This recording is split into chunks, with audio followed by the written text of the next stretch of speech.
গণ অভ্যুত্থানে ক্ষমতাচ্যুত প্রধানমন্ত্রী শেখ হাসিনার বিরুদ্ধে আন্তর্জাতিক অপরাধ ট্রাইব্যুনালে বিচার শুরু হয়েছে। সেই সঙ্গে শেখ হাসিনা ও আরেক অভিযুক্ত সাবেক স্বরাষ্ট্রমন্ত্রী আসাদুজ্জামান খানের বিরুদ্ধে গ্রেফতারি পরোয়ানা জারি করা হয়েছে। আমাদের সঙ্গে এই মুহূর্তে টেলিফোনে যুক্ত আছেন বাংলাদেশের সাবেক স্বরাষ্ট্রমন্ত্রী এবং আওয়ামী লীগের শীর্ষ নেতা আসাদুজ্জামান খান কমাল। মানবতা বিরোধী নানান অভিযোগে অভিযুক্ত করা হয়েছে সাবেক স্বরাষ্ট্রমন্ত্রীকেও, যেমন সাবেক প্রধানমন্ত্রীকে করা হয়েছে, সাবেক স্বরাষ্ট্রমন্ত্রীকেও করা হয়েছে। তো আমরা তার মুখ থেকেই শুনবো, সাবেক স্বরাষ্ট্রমন্ত্রীর মুখ থেকে, যে তিনি ঠিক কি বলছেন এবং কি হয়েছিল সেই সময়। যুদ্ধাপরাধীদের ফাঁসি দিয়েছে, এখন আমরা যারা যুদ্ধ করেছি তাদেরকে ফাঁসি দিবে, এইটাই তো তাদের প্ল্যান। দর্শক, ঘটে গিয়েছে নানান ঘটনা। এরই মধ্যে সবচেয়ে বড় যেটি ঘটনা সেটি হচ্ছে ট্রাইব্যুনালে আওয়ামী লীগের বিচার। যেই ট্রাইব্যুনালে ফাঁসির রায় দিয়েছিল জামাত নেতাকর্মীদের, একই ট্রাইব্যুনালে বিচার হচ্ছে শেখ হাসিনা ও তার দোসরদের। তবে এই বিচারটা দেখছে সারা দুনিয়ার মানুষ, সেইভাবেই বিচার করা হচ্ছে। দর্শক, এই বিচার নিয়ে কি বলছেন সাবেক স্বরাষ্ট্রমন্ত্রী আসাদুজ্জামান খান কামাল, বিস্তারিত দেখুন এই ভিডিওতে। আমাদের সঙ্গে এই মুহূর্তে টেলিফোনে যুক্ত আছেন বাংলাদেশের সাবেক স্বরাষ্ট্রমন্ত্রী এবং আওয়ামী লীগের শীর্ষ নেতা আসাদুজ্জামান খান কমাল। আমরা তার সঙ্গে কথা বলবো এই মুহূর্তে। আপনারা অনেকেই ইতিমধ্যে শুনেছেন যে আজ রবিবার বাংলাদেশের আন্তর্জাতিক অপরাধ ট্রাইব্যুনালে মাননীয় শেখ হাসিনা এবং আসাদুজ্জামান খান এবং একজন সাবেক পুলিশ কর্তা, পুলিশের মহানির্দেশক, তাদের বিরুদ্ধে একটি তদন্ত রিপোর্ট পেশ করেছেন chief prosecutor Tajul Islam.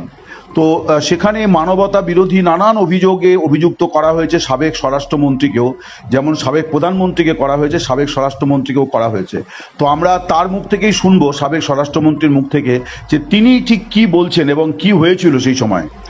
Mister Kamal, আপনাকে দ্য ওয়ালে অনেক স্বাগত জানাই। আপনি যদি বলেন। দেখুন, ঘটনাটাতে এত পরিবর্তন, প্রতি ঘন্টায় ঘন্টায় পরিবর্তন হয়েছে। আমরা ঠিক এগুলির জন্য প্রস্তুত ছিলাম না।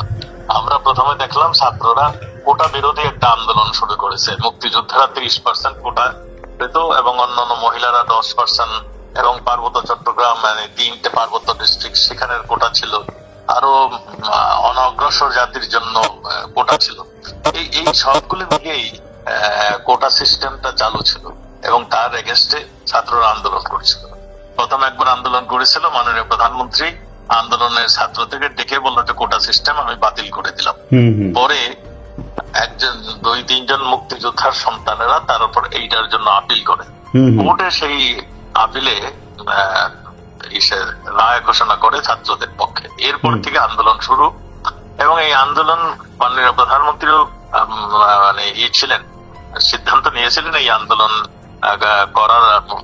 করার সময় এগুলি তিনিও কোটা সিস্টেমটি তুলে দিবেন। কিন্তু এই সময় আমাদের জন্য ফেভার করেনি। আমাদের হয়তো কিছুক্ষণ সময় লেগেছিল, এবং আমাদের যে পলিটিক্যাল পার্টি তার প্রতি আমাদের একটু নজর একটু কম ছিল। সব মিলিয়ে চলেই একটা ঘটনাটা কোটা আন্দোলন থেকে পরবর্তীতে এক দফা আন্দোলন চলে আসলো। কোটা আমরা কিন্তু মাননীয় প্রধানমন্ত্রী কিন্তু স্বীকার করে গিয়েছিলেন যে কোনো কোটা থাকবে না, ইনক্লুডিং মেয়েদের কোটাও থাকবে না, সব কোটা বাদ। তারপরেও তারা কিন্তু থামেনি, তারা চলে আসছিল সরকার পতন আন্দোলন। সরকার পতন আন্দোলনের জন্য জামাত ইসলাম একটা ডেডিকেটেড ছিল। তারা দীর্ঘদিন, আপনারা জানেন, পাকিস্তান যখন বিরুদ্ধে আমরা যখন যুদ্ধ করি, তখনও এই জামাত ইসলাম আলবদর বাহিনী, রাজাকার বাহিনী তৈরি করে পাকিস্তানি বাহিনীকে করেছিল, মদত করেছিল। ঠিক, জি।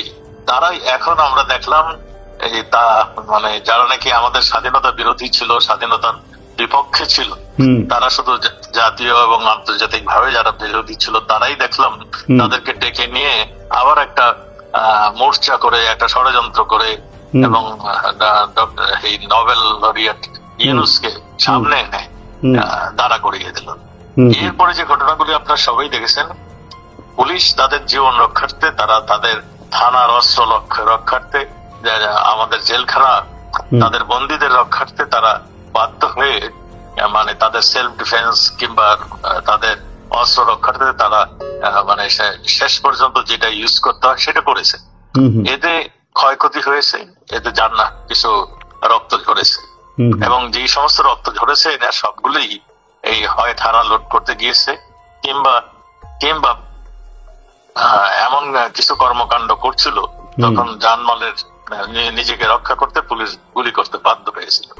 ঘটনা ঠিক এরকমই হয়েছিল। এখন এগুলিকে নানাভাবে নানা কৌশলে এগুলিকে সাজিয়ে মানে মাননীয় প্রধানমন্ত্রীর নামে এবং আমি যেহেতু আমি হোম মিনিস্টার ছিলাম আমার নামে এবং পুলিশের যিনি প্রধান তার নামে এই মানে ঘটনাগুলো কিন্তু শুধু পুলিশ একা করেনি। কারফিউ যখন দেওয়া হয় তখন বিজিবিও ছিল, আর্মিও ছিল এবং আনসার বাহিনীও ছিল। কাজেই শুধু পুলিশের উপরে যদি বলা হয় তাহলে এই জিনিসটাও মনে হয় ঠিক হবে না। আমি যেটা বলতে চাই এটা সম্পূর্ণ সেলফ ডিফেন্স, সম্পদ রক্ষার্থে এবং জানমালের রক্ষার্থে পুলিশ বাধ্য হয়ে শেষ অস্ত্রটি ইউজ করেছে। এখানে কেউ নির্দেশ দিতে হয় না, পুলিশের আইনেই এটা তাদেরকে সেই ক্ষমতা দিয়ে দেওয়া হয়েছে যে তারা সেলফ ডিফেন্স, সম্পদ রক্ষার্থে তারা ফায়ার ওপেন করতে পারবে। শেষ অস্ত্রটাই হলো তাদের এটা। এখানে সেই জন্যই কিছু ক্ষয়ক্ষতি হয়েছে। এইখানে যতগুলো মানুষ হত হয়েছে কিংবা হত্যা হয়েছেন এর মধ্যে শুধু যে বিদ্রোহ যারা করেছেন তারাই না, ছাত্র সংখ্যা তো যথেষ্টই কম, অন্যান্য যারা ছিল তারা এই সংখ্যায় জড়িত হয়েছে এবং এখানে ছাত্রলীগের ছেলেরাও মানে হত হয়েছেন, এখানে আওয়ামী লীগের ছেলেরাও হত হয়েছেন। তার সব মিলিয়ে পুলিশ হত হয়েছেন। পুলিশের সংখ্যাটা কিন্তু এখনো। দর্শক, সাবেক স্বরাষ্ট্রমন্ত্রী আসাদুজ্জামান খান কামালের বক্তব্য আপনারা শুনলেন।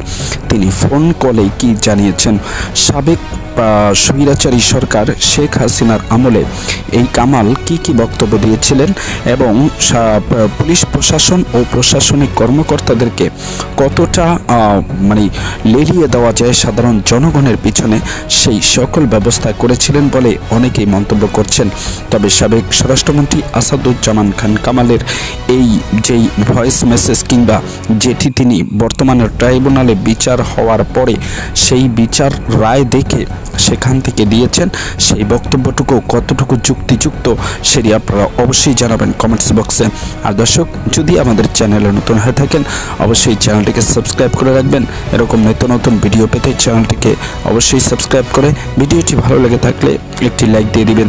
দর্শক, শুধু তাই নয়, আপনারা সকলেই জানেন বাংলাদেশের ট্রাইব্যুনালের বিচার কার্য শুরু হওয়ার পরে ভারতে এবার আওয়ামী লীগের নতুন মিটিং কি করতে যাচ্ছে তারা বাংলাদেশে, সেটি এবার দেখার অপেক্ষা। তবে বাংলাদেশে ভয়ঙ্কর কোনো ঘটনা ঘটলে সেটি কতটুকু সম্মানজনক হবে কিংবা সেটা কতটুকু সাবেক প্রধানমন্ত্রী শেখ হাসিনার জন্য মঙ্গল বয়ে আনবে, বিস্তারিত দেখবেন।